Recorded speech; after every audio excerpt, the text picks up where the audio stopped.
Last summer, I was here at Lucid's San Francisco Bay Area headquarters, and I was having a first glimpse of the Lucid Air Sedan, and also interviewing Lucid CEO Peter Rawlinson.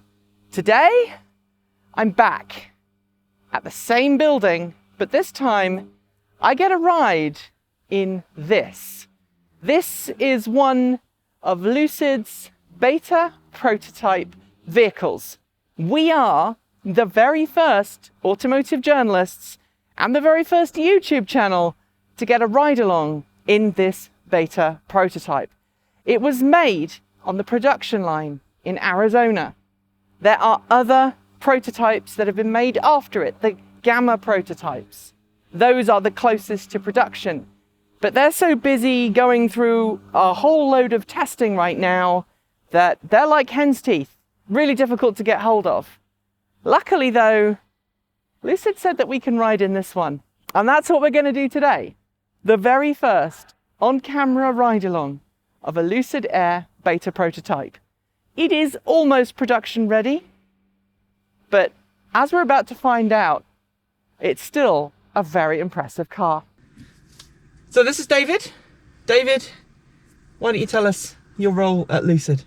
Sure, I'm Associate Director for Chassis and Vehicle Dynamics here, so everything suspension, steering, braking, wheels, tyres, vehicle dynamics. And rumour has it you're a pretty hot test driver as well. I don't know about that. All right, well let's take it out and we'll chat on the way. So you used to be a Jaguar Land Rover, which seems to be a bit of a theme here at Lucid. Yeah, yeah, it is. I guess you get people and they bring in people who they know are very good. I think Jaguar Land Rover has a very strong engineering base that we've managed to draw from. A lot of people kind of get a very good grounding there. Yeah. Obviously they produce world-class vehicles, so yeah, we want people who are capable of producing world-class vehicles. And this is certainly not disappointing. It's good to hear. Let's take it for a ride. Great. This is, as you will notice, very prototype still. Now this is what you call a beta prototype. Yes, this is our Beta 2, or Beta 2 in American. It's alright, we're two Brits, we can use the Queen's English here, that's allowed. Great. So this is a kind of a generation older than we're producing right now. Right. So there are a few things on the car that aren't quite production intent, but it's kind of in the high 90%, not 90-something percent there.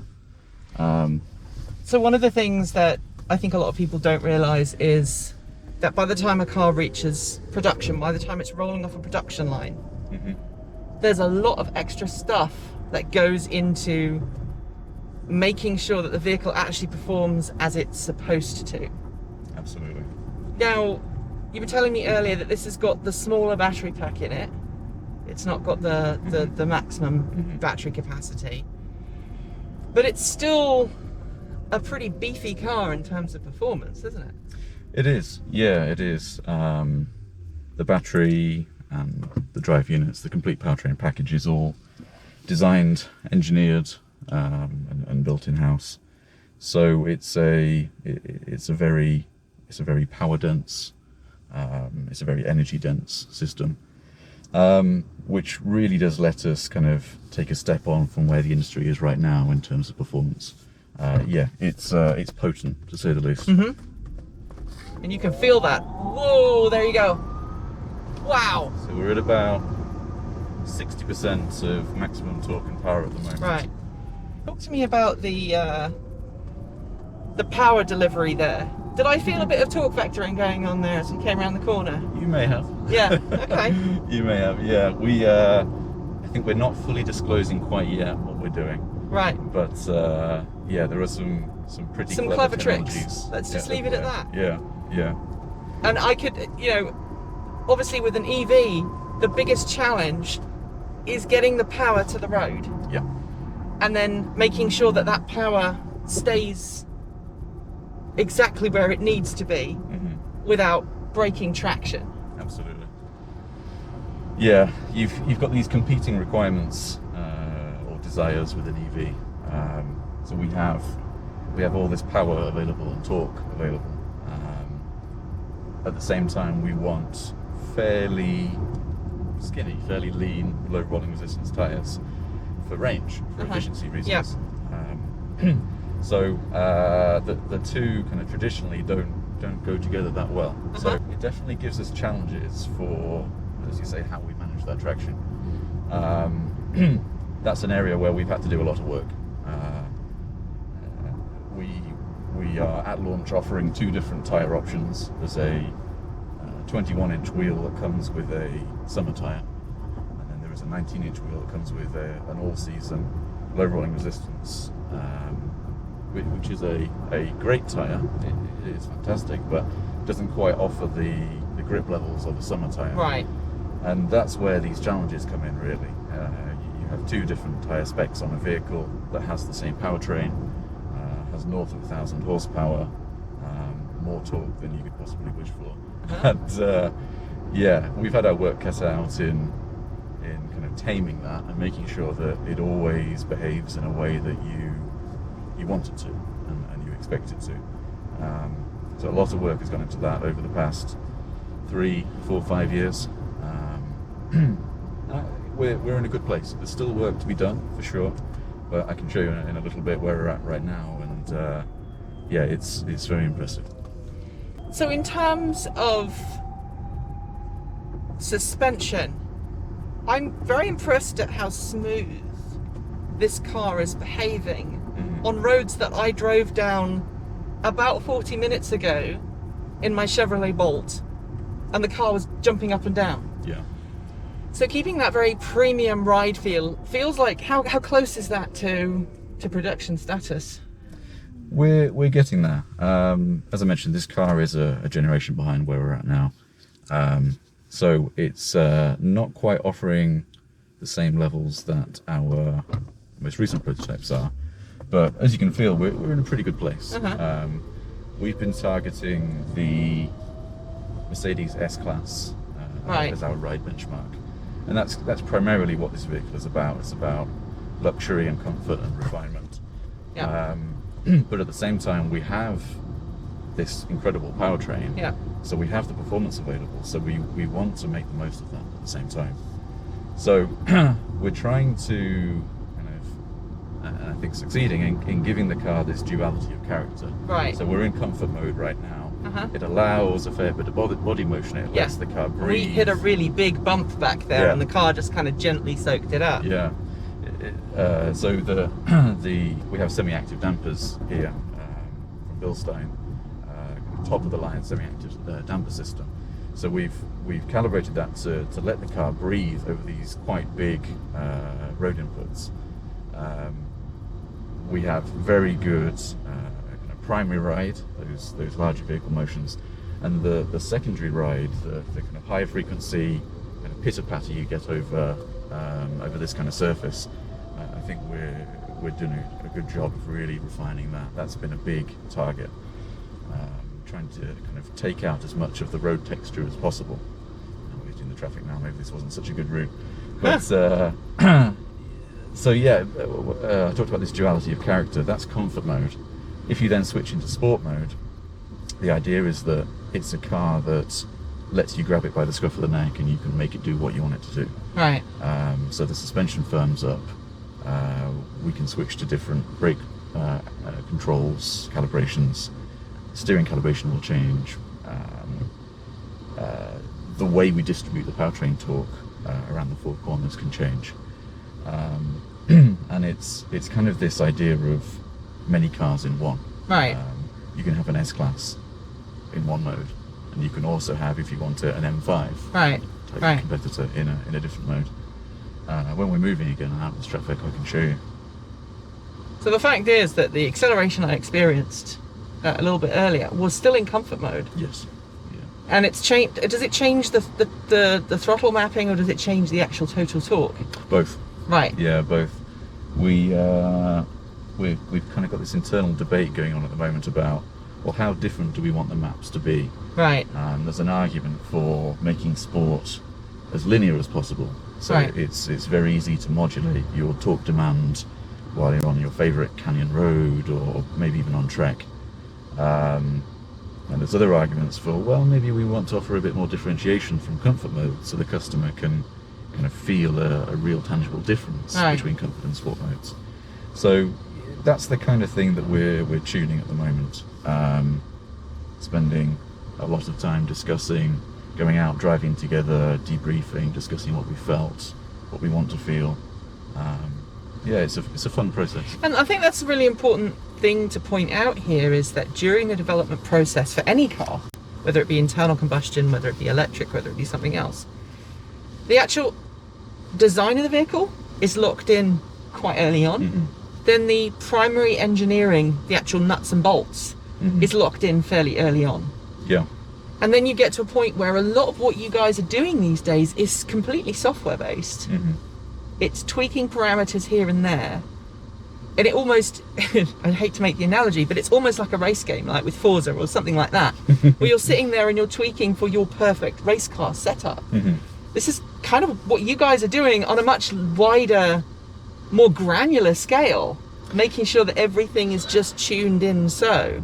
Yeah, that's a good analogy. Peter, our CEO, CTO, has talked before about this jelly setting process where we start off with a blank sheet of paper and anything in the design can move anywhere. It's very fluid at that point. And then as we move on, we start to mature a few things. Nothing is ever completely locked down, but we can continue optimizing, and that's been a really kind of powerful tool and method, really, that's let us overcome some of the challenges or constraints that can traditionally be a pain during vehicle design and development. Just as you described, we've kind of worked the way through the process, and we've designed in these tuning windows, both first of all mechanical and then software.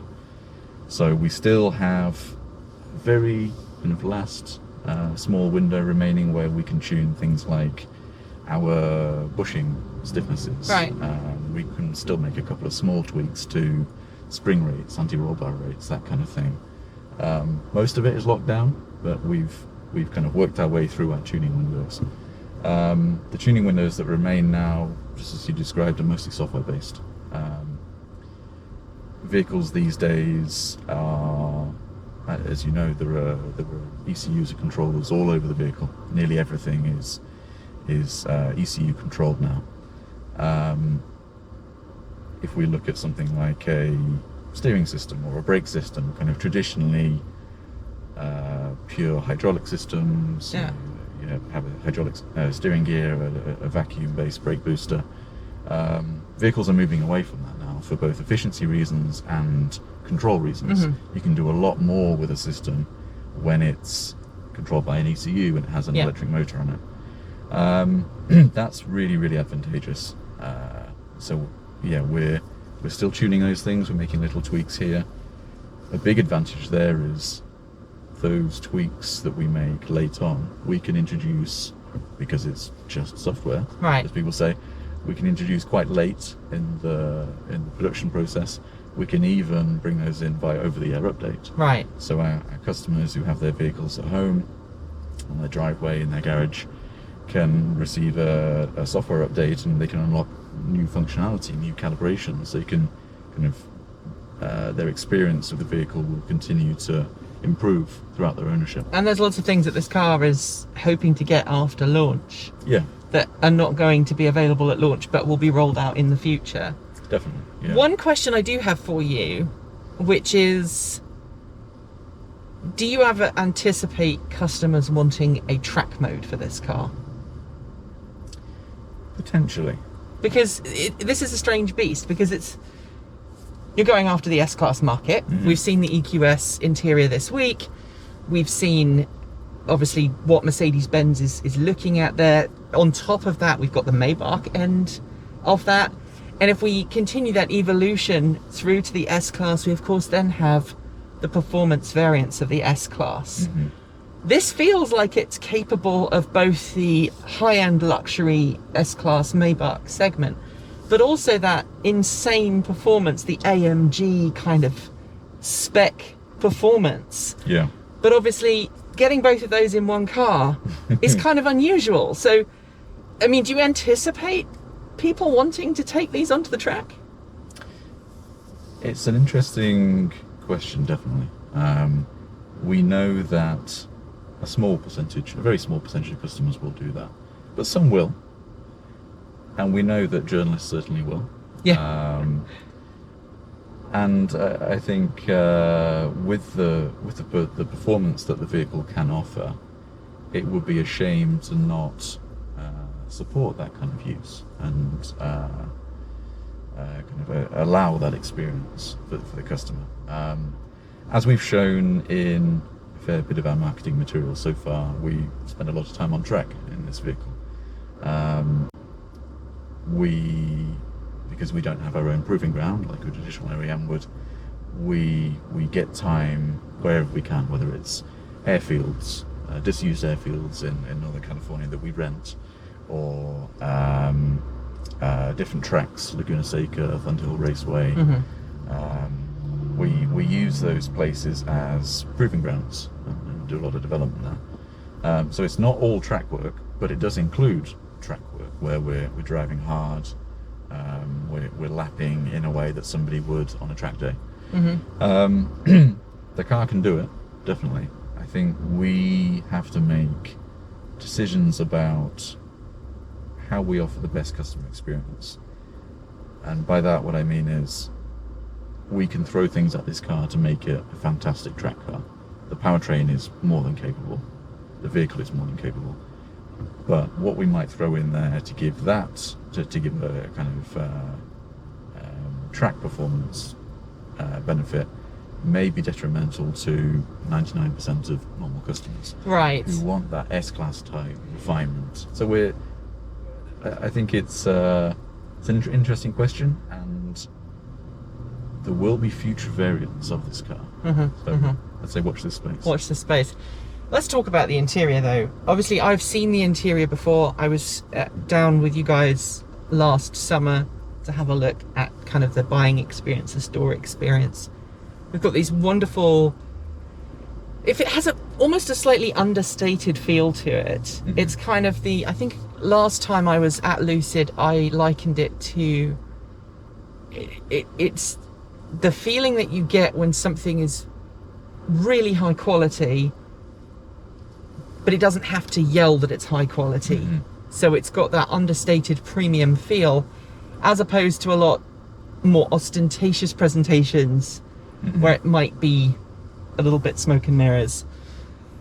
The interior in this car is a production interior, isn't it? It is production intent, yeah. Yeah. There's a couple of things, fit and finish isn't quite there, but it's prototype on the way towards production. And this car itself, as you were telling me earlier on, this wasn't made here in California.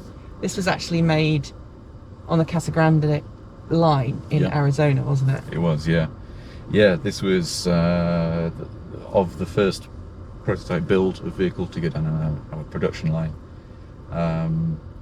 So yeah, this was built using that machinery, those processes, those people. And then it's moved up here to Northern California where it lives, and we use it for development work, demonstration work. So this is representative of where the last build was, but with production tools, production processes, production people. Right. It was kind of important for us to ensure that this build, this Beta 2 build of prototypes, went down the production line as a kind of demonstration that we're real, we mean business, and we're moving into that production phase. It's also incredibly important to kind of prove out those processes. I know I'm stating the obvious and you know this, but it's a very complex manufacturing process to build a vehicle. And there's a lot of work, a lot of development and refinement that goes into that. Wow, literally refrigerators that had fallen off the back of a lorry. So yeah, there we go. This wow. has been used to demonstrate the production processes and also to refine them, mature them, practice them. And it's amazing how this screen kind of, there's very little air noise at the front of the car. Mm-hmm. I'm hearing a little bit at the back, but for a beta prototype, this is very refined in its feeling and in its ride, in its handling. Mm-hmm. At least from a passenger point of view, it doesn't feel like it's put together with sellotape. It's got this solid feeling to it, and I think already it's definitely got that high-end premium feel that you would expect of a car of this price. Yeah. You picked up on a bit of wind noise back there. Yeah. Definitely. It's as we said, it's a prototype vehicle from the generation before where we're at now. There are a couple of known little issues back there that we're working with internally. We're working with in partnership with our suppliers to refine. We've come on a long way since this build, right? And we'll continue towards production. And to be clear, people are probably going to say, well, why are you riding in a beta prototype when there are other newer vehicles available? And the answer is, those vehicles are still being developed and tweaked and used and tested, and because you guys are still aiming to be producing cars towards the end of this year, beginning of next, for customers. So it really is all out testing for you now, isn't it? Yeah, those vehicles are in high demand. So we've got vehicles all across the world and all across the US performing their testing programs with different teams, component owners, system owners, attribute owners, running those cars hard, running them as customers can expect to, making sure that we don't have any failures, making sure that systems are optimized and performing in the way they should. So yeah, we've grabbed this car from the previous generation because it's one of the few cars that we can actually get hold of right now that isn't in very high demand. Right. But I mean, in terms of for those watching, it feels as refined as the most recent Model S's in terms of feel. Yeah. And this is still a prototype. I think that's what I'm getting from this. It feels like it's already at Model S stage, and it's still got some way to go, according to you guys, before you're happy with it. I'm very glad you said that. Yeah, we're really happy with where it's at now. We know there's opportunity for improvement, so we're absolutely going to grab it. We're going to take it. The attitude we're taking is that when we launch this car, it needs to be the best, because there is already an established EV OEM producing very good cars that are in a similar segment to this. They have an infrastructure in place. They have a brand that is very well known, very well respected. There's also some of the more traditional OEMs stepping into this segment as well now, and I mean, very good cars like the Porsche Taycan. Yeah. BMW, Audi will follow suit and step into the segment soon. So we know that unless our car is the best, customers may choose those. Yeah. They're more established. And obviously the well Taycan is a direct competitor, as is the EQS. I know the Taycan very well, having spent some time behind the wheel of it, and it, to my mind, is unquestionably the best premium electric sports sedan that you can buy and get hold of today. Yeah. And I think that is probably your challenge, is to get the handling and the vehicle dynamics from that, because it just glued itself to the road continuously. Yeah, it's a fantastic vehicle. Yeah, there's no doubt about that. It turns out Porsche know what they're doing. Who would have thought years of producing incredible sports cars and sports sedans and sports SUVs. They know a thing or two. So we're still in comfort mode right now. Yes. So all of the acceleration that I've experienced to this point has still been in comfort mode. When you are talking about what mode you are expecting people to drive in. Is that what you're considering to be the default mode? We think so, yeah. It offers the most refined experience. Even though we don't offer full power and torque in comfort mode, it's more than enough. Yeah, absolutely. And I would kind of advise against people using all of it too often on public roads. Well, also, of course, the tyres are not going to thank you. Yeah. All this torque, all this power makes a lot of demand on the tyres. Purely from keeping hold of your license and being a responsible road user, I would recommend not using it too frequently. But yes, this is all comfort mode. As you can, I've switched the screen here to our quick control screen. You can see we've got comfort, sport, and super sport modes easily accessible here just with a tap of a button. And it's nicely raked so that you can actually reach any part of this screen without feeling that you've got to touch up high or down low. Yeah, we want the customer to be able to quickly change between modes. Maybe they exit the freeway and spot a canyon road. They can just, with a single tap, switch into a different mode. And we want to avoid distracting them from looking at the road ahead.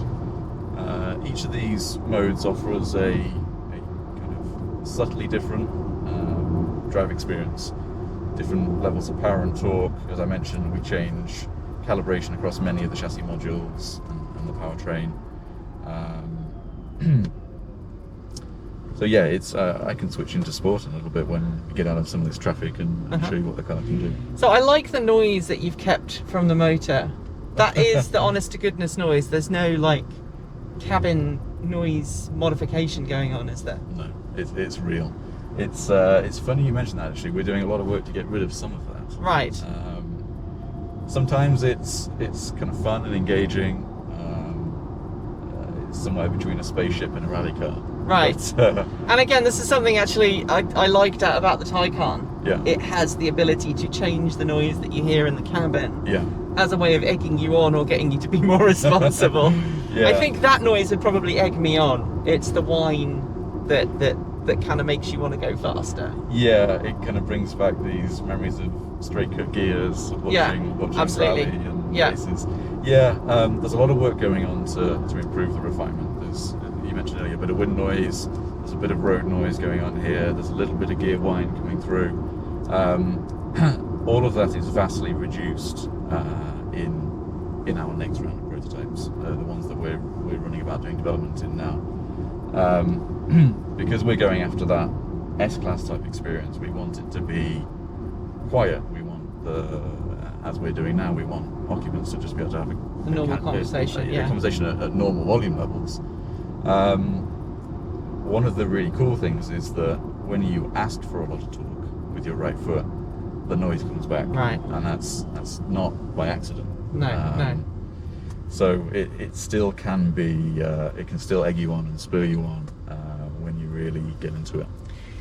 Talking about the feel and the feedback, I noticed that the gauge here is lovely and very simple. It's not overly complicated. You've got the speedometer, you've got the range indication. This car wasn't fully charged, I don't think, when we headed out. No. And we've still got 340 plus miles of range.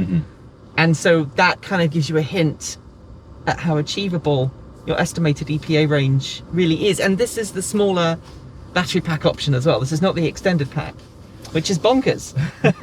Yeah, it's pretty crazy that the standard pack can get you this kind of range. Right. Yeah, it's. I don't want to kind of go into too much detail, but it's not really my area of expertise. But as a hopeful potential future customer for this kind of vehicle, I think it really opens up a lot of possibilities. We've looked at EVs before and kind of shied away from them, thinking, well, if I wanted to go on a road trip, right, range anxiety may be an issue. I don't know where there's going to be a charger. Maybe there isn't one on my route. But this kind of removes that concern. You can often, it's more miles than you would really want to cover in a day. Right. So, and we're also, let's be honest, this is not an everyday person's car. This is a premium, high-ticket vehicle. it's going to be extremely popular in Asia, where you're going to have a lot of people wanting this car, not as a driver, but as a passenger. Yeah. Somebody who has some spare cash, they've got a driver, they want to be taken somewhere and have that same luxurious rear seat passenger feeling. They don't want the driver to say, oh, I'm sorry, man, we need to pull over and charge for 2 hours or 30 minutes or whatever it is. Mm-hmm. They want to be able to make that long distance trip without needing to stop. I think this is going to be very popular on the East Coast with a lot of the seaboard commuters, you know, going from DC up to New York and back again. Yeah. I think this is going to be really popular in parts of China for the same reason. Mm-hmm. And I think it's going to be very popular in the Middle East as well for the same reason. That concept of this is a very luxurious car. The ride, as I've noted already, is very impressive for a beta car. Mm-hmm. And I think that, you know, rear seat passengers, you've got all that extra leg room. Yeah. It's got a long wheelbase feel to it, but it's not a long wheelbase. No, it's a very reasonable wheelbase. It's kind of in line with the segment.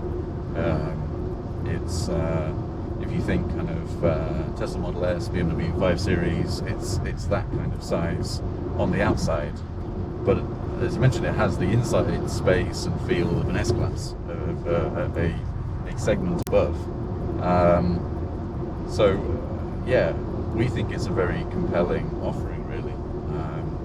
It's a luxurious, spacious, refined sedan.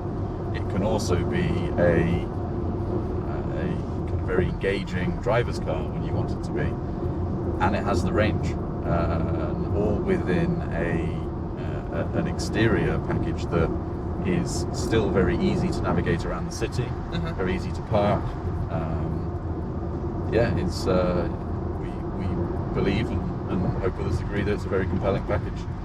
Tell me about the actual engineering process. You've been involved with this car and the development of this car for some time. Mm-hmm. Can you tell me what you think has been the biggest challenge for Lucid, and maybe one of the biggest surprises that you've had from the development process, where the cars kind of, or the team have exceeded what you thought was possible? Yeah. Probably the biggest challenges come from being on the cutting edge of new technology. We obviously have very capable,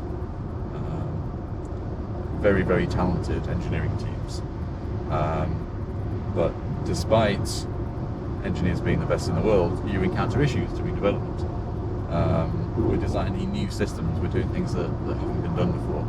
So with that comes discoveries, good and bad, and you have to overcome them and produce a product at the end of it all.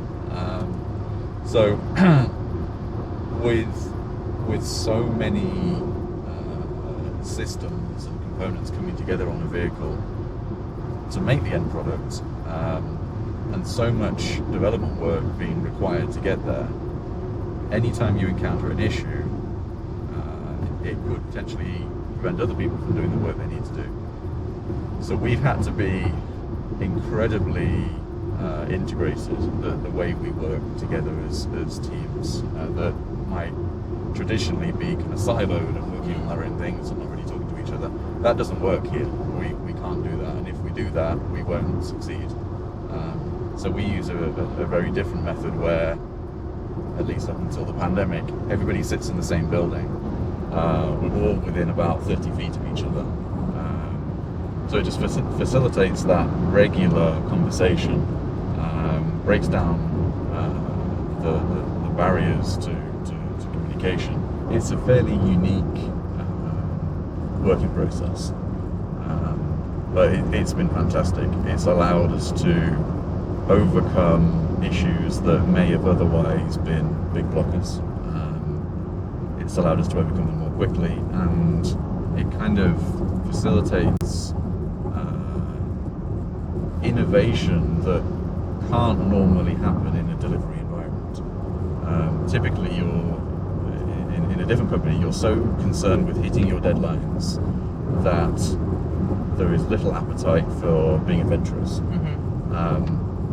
But the way we do it, because you're in such close communication all the time, it kind of frees you up to try things. And we'll work on a plan A and a plan B and a plan C at the same time. Right. Find which one works best, and kind of be creative and innovative with new systems, new technologies, new ideas. That's been really, really powerful.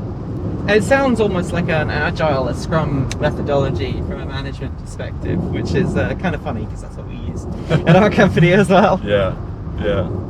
It's I think it's a bit of Silicon Valley, and it's a bit of a kind of software type approach to product engineering. I think it's also a bit of kind of Peter's ways of doing things differently, and trying to break down the traditional obstacles. Break it down into the smallest parts that you can then move around and do with what you need to. Yeah. What do you think your customers are going to enjoy the most out of this? It's a tricky one, because it's hard to pick out any kind of singular thing. What I'm most excited about seeing the customer reaction to, and what I hope they'll enjoy the most, is the fact that it's bringing together the best of many different types of vehicle. You've got the ride and refinement of the S-Class, you've got the kind of super sedan, super saloon, sports type handling of something with an M or an AMG badge. You've got fantastic range that you may normally get from a diesel hatchback. It's that kind of range. We've also got cutting edge infotainment systems. So we've announced a bit recently about collaboration with Dolby. There are other things in the works as well. So it's a very kind of entertaining, immersive experience for the driver, the passenger, other occupants. But it's not so high tech that it's going to scare someone off who may not be super into tech. No, it's a very approachable, very usable car, and it's definitely not a car that's exclusively for people who know everything about cars. It's a car for everybody, and admittedly everybody who can afford the price point initially, but it's designed to be a very approachable vehicle for everybody to enjoy. And of course, you've been developing the platform on which this car is based. It's not just the Air Sedan that you're developing, you're refining the platform for future work. Absolutely. Yeah, it's we're kind of finding that balance between optimizing for a single vehicle and getting the best range, the best aerodynamic drag coefficient, the best ride and handling, the best performance, but at the same time looking forward to future products and taking a bit of a platform approach, trying to not bake in a lot of the compromises that traditionally come with platform engineering, but also being sensible about, well, what's the second vehicle and the third vehicle and the fourth vehicle we're going to produce off this? What's the most cost-effective way of doing that? There's plenty in the works coming off this platform. Do you feel that what is represented here is a vehicle that is, let me see if I can rephrase that, that's not a very good way of doing it. So Lucid is truly a multinational company. It's got people from all the major OEMs and some of your competitors all working on this car. Yeah. Do you feel that this is kind of just a representation of all of those different influences that have seeped into the Lucid Air to make it what it is? Or do you feel that this is a car that you're all now following a singular vision to develop? We have a lot of inputs from a lot of people from a lot of very diverse backgrounds, which I think is really, really valuable. So as we said, we're designing a vehicle that's to be very approachable by all customers, all users, no matter where they're from, what their background is. So we have an ethos in the company where everybody's view is important and everybody is listened to. And we have a lot of empowerment in our development process where the component owners, system owners, attribute owners have a lot of say in the design of their bits. Right. And a lot of say in the way the vehicle ends up. However, we do have a singular direction. Our CEO, CTO, he has a very clear idea of where this product needs to be, what it needs to do, how it needs to feel. So that keeps everybody on a path towards where we need to get to, and that kind of keeps us all heading in the right direction, keeps us all working efficiently, and at the end of it, will give us and is giving us a cohesive product. It is important to make sure that the person designing the feel of your window switches is working closely and working in the same direction as the person who's designing the feel of the volume knob. Everything needs to be cohesive across the vehicle. We don't want kind of disparate systems doing their own thing, and we do that through communication and through the direction of our leadership. I'm really enjoying the ride. It is a very, very cool ride. The only thing we haven't done is the sport mode, which we should probably do, because if we don't, then someone will go, well, you didn't do the sport mode. Yeah, like, okay. Let me get off this boring road and get somewhere more interesting.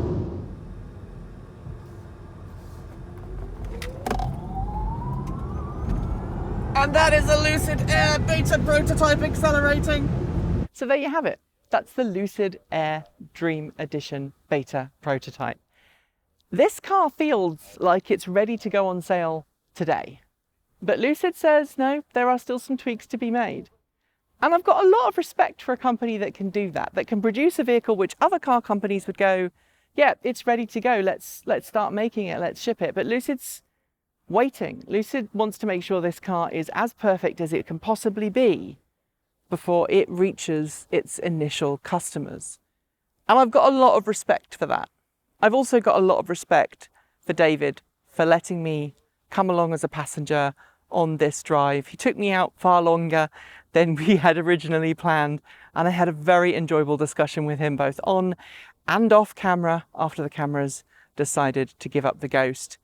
Additionally, I just want to apologise for some of the audio quality in this video. We had some issues with our wireless lav mics. We've been on the road and recording, and the wireless receiver pack decided to stop working during this drive, so we've had to rely on our GoPro audio. So I'm sorry if it's not up to our usual standard. Thanks for watching, and let me know below what you think about this very amazing car. Would you like one in New Zealand? And if you would, have you put your money down already? Thanks for joining me. I'll be back soon with more great content. Ka kite. See you next time.